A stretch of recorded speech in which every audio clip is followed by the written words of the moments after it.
Welcome to The Hypnotist, the show that gives you inside access to cutting-edge hypnosis with real clients facing genuine issues. Brought to you by the hypnotherapist demanded by celebrities, CEOs, and even royalty, Adam Cox. These recordings took place live from Adam's clinic in London's world-famous Harley Street. This podcast features powerful hypnosis, so do not listen while driving or operating machinery. This recording is not suitable for those with epilepsy or severe mental health issues. So, get yourself comfortable and enjoy today's episode of The Hypnotist. Hi, it's Adam here, and in today's episode of The Hypnotist, you'll be listening to a hypnosis session that was created for a client that was very successful, very strong-willed, very strong-minded, but had gone through a personal situation where she felt betrayed by someone that she thought she could trust. So what you're going to hear in this hypnosis session is an element of tapping into a context within her life that she was able to feel stoic and unflappable. Personally, I'm a big fan of stoicism. I think it's one of the most useful and pragmatic ways to evaluate a chaotic world. I think the danger of positive thinking and having this belief system that everything is great is that reality contradicts that, and that there are bad things that happen and there are people that have got agendas. So just thinking entirely positive all the time isn't that helpful. But also being fatalistic and believing that there is nothing at all that you can do and that somehow life is fundamentally meaningless, at the other end of the spectrum is also not a very useful way to live, because it deprives you of the ability to make choices and to find connection and purpose within the life that you have. And for me, Stoicism is this ideal middle ground of controlling those things that you can control and having huge amounts of acceptance for those things that you can't. And it puts you in a position where you don't stress too much about those things that you can't change in some way. So for me, I really like the classic Stoics, the Marcus Aureliuses of the world. Many of them come from kind of ancient Rome and the great thinkers of our time. So if you haven't, looked into the Stoics and Stoicism, well worth doing that. But this client was familiar with that. So we tap into that resource of being unflappable, being stoic, and then took that into a situation where she felt that she was betrayed. And that betrayal triggered her to kind of feel, kind of uncertain about life and uncertain of people. So there's an element of a rewind technique here, and then introducing that resource state and also future pacing to bring that stoic, unflappable approach into her future so she could access that resource when it was useful.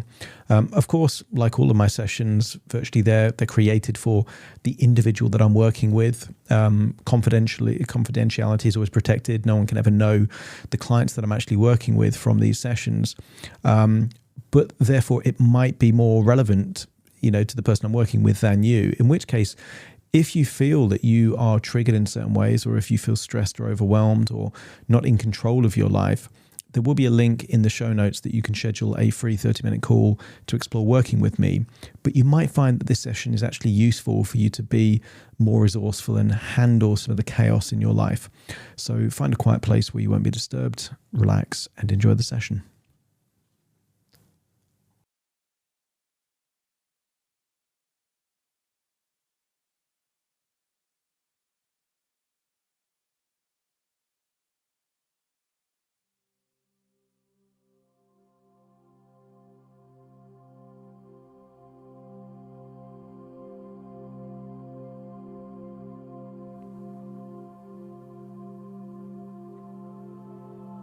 Take a deep breath in. As you breathe in a resourceful feeling of relaxation.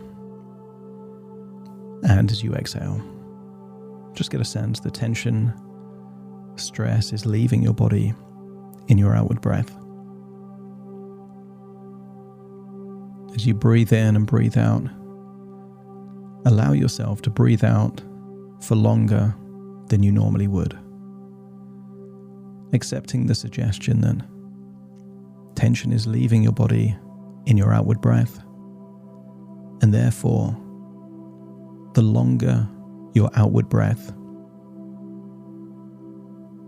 the deeper you breathe in and the more that you exhale, the more that feelings of stress and tension is leaving your body, taking you deeper and deeper relaxed.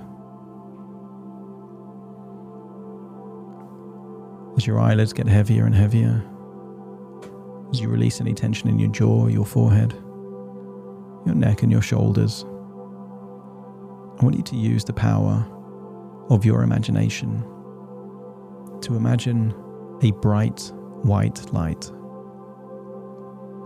and accept the suggestion that this bright white light is healing white light.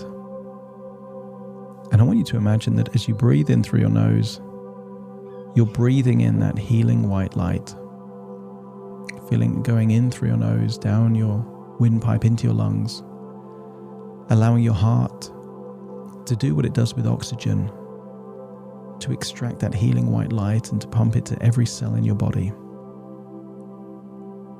As you exhale, see a darker, shadowy grey representation of the tension, stress and anxiety leaving your body in that outward breath.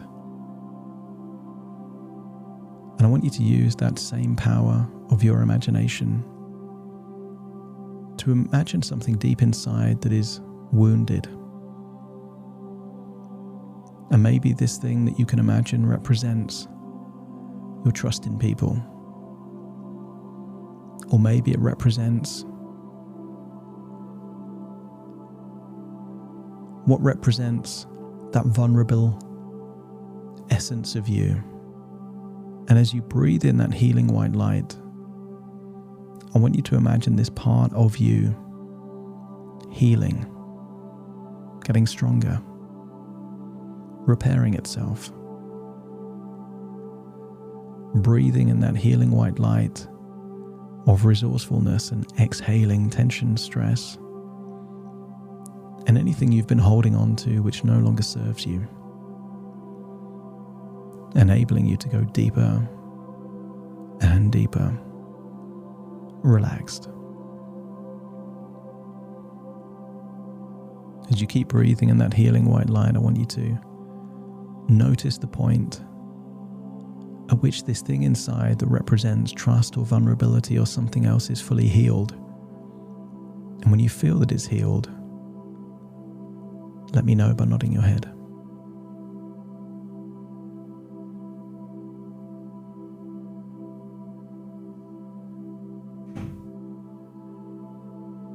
That's it.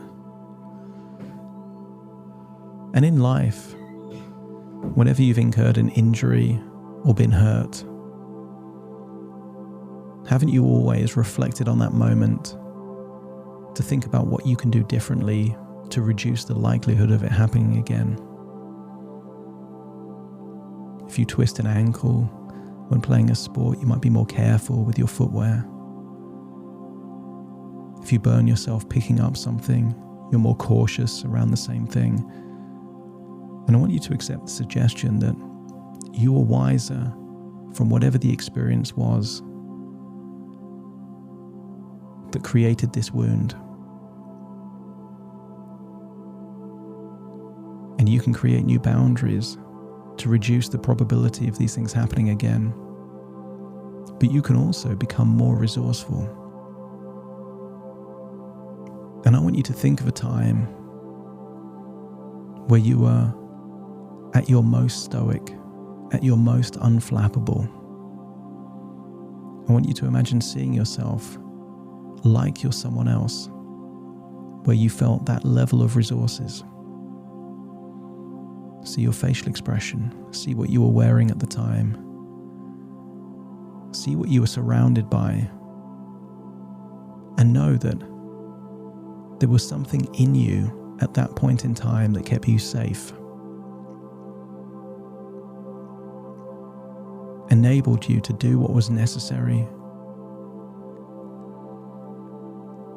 And I want you to change your facial expression to be more similar to that version of you, that stoic, unflappable version of you. I want you to breathe in the same way that that version is breathing, perhaps deeper. I want you to adopt a similar posture to that version of you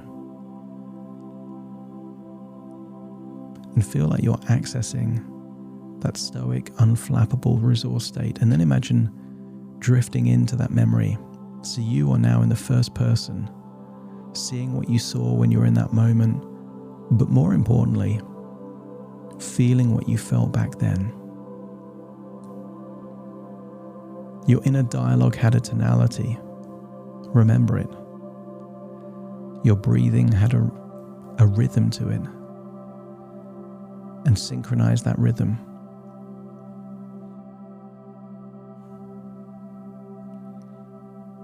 The way that you looked at the things around you had a pace to it. And I want you to reintegrate with how you felt back then. And realize that this stoic, resourceful feeling has a location. And I want you to intuitively point to where you think this location may be inside you.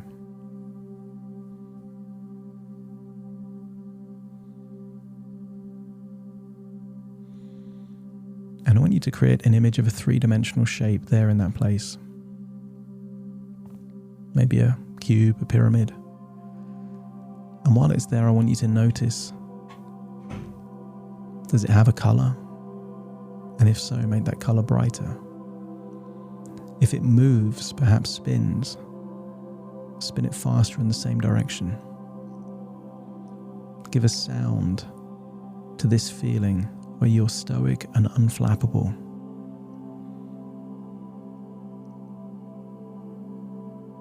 And then I want you to imagine that when you put your hand on that location, you can trigger this feeling whenever you need it. And let's try that now. Just put your hand on that location, feeling that that is activating that resource state.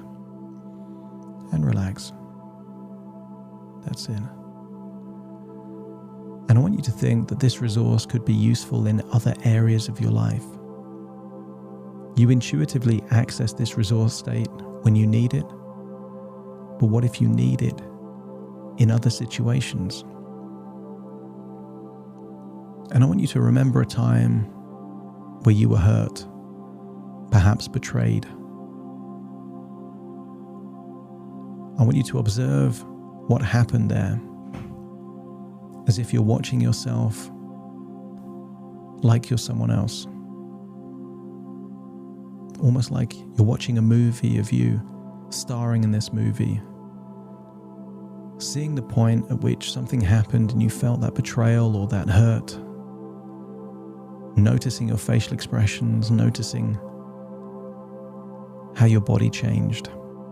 And I want you to rewind that. And then imagine the version of you before it even happened is experiencing the same moment now with that glowing shape in that location, spinning in that way. See that version of you putting their hand on that location, activating that state, and then observe yourself as you experience the same memory in this stoic, resourceful, unflappable state. And notice that you can handle it much easier. You're almost grateful for what happened, because the betrayal meant that someone revealed a card that perhaps was hidden up to that point. That you are now wiser of this individual, their agenda, their motive than you were before. And therefore, you remain intact, shielded by a similar force field that you have when you've been in different parts of your life, different times in your life. Almost a sense of acceptance that every now and then people will surprise you positively, but also surprise you in a disappointing way. They reveal that they're not the person you thought they were. But in a way, that makes it easier to make life choices. Because from that point onwards, you can make life choices without that person being a part of it.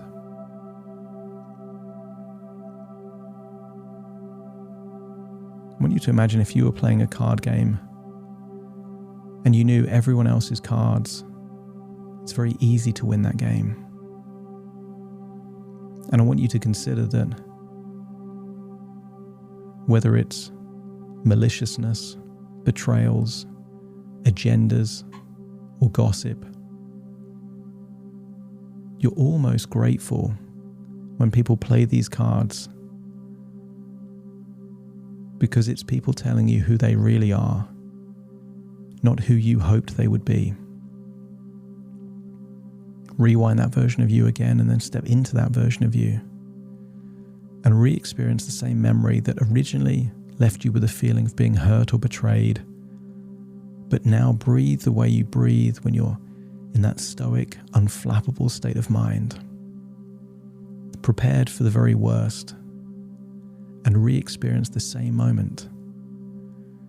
And notice that when the betrayal is revealed, you can't help but smile, grateful that a card has been played to make it super easy for you to make choices going forward. Time is your scarce resource. And by this person playing the card that they've played, saves you from wasted time, but also saves you from all of the consequences that could have happened had you not known what this person was really like. And if you can tap into a feeling of gratitude and appreciation that you are now wiser from this experience, let me know by nodding your head.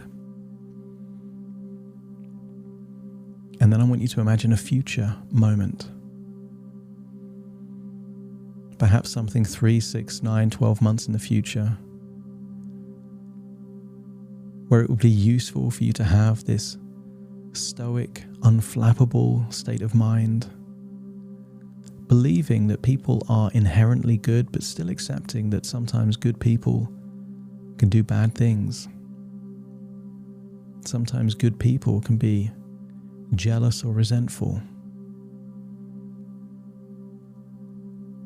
And observe that future version of you handling a situation that in the past would have caused pain and hurt, but now is like water off a duck's back.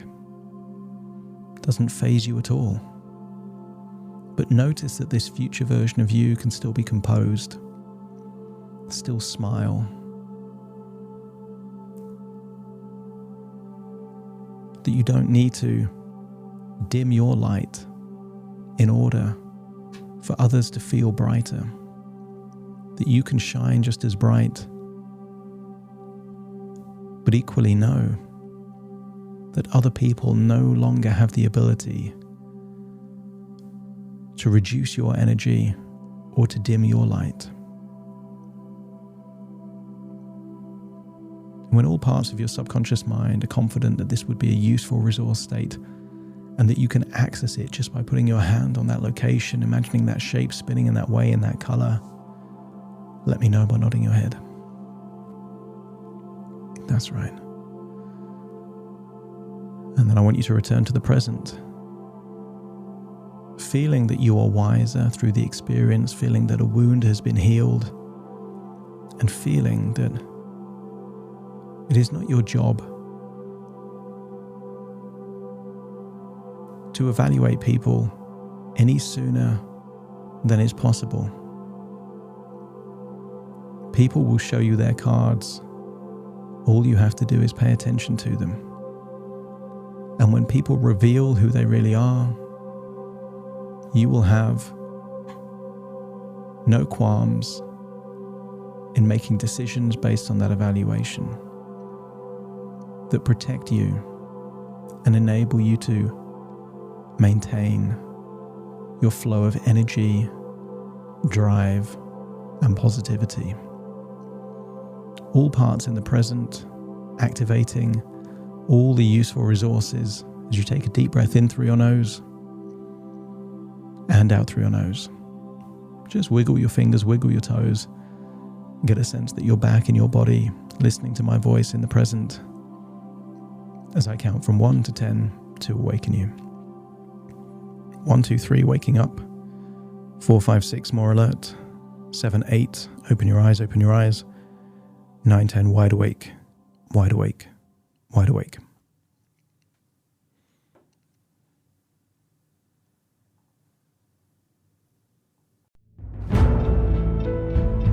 Thank you for listening to The Hypnotist with Adam Cox, the show that gives you inside access to cutting-edge hypnosis with real clients facing genuine issues. To automatically receive the latest episodes, please subscribe. If you'd like to support the show, please share this episode with just one friend you think it could help. And if this episode helped you, please leave us a 5-star review.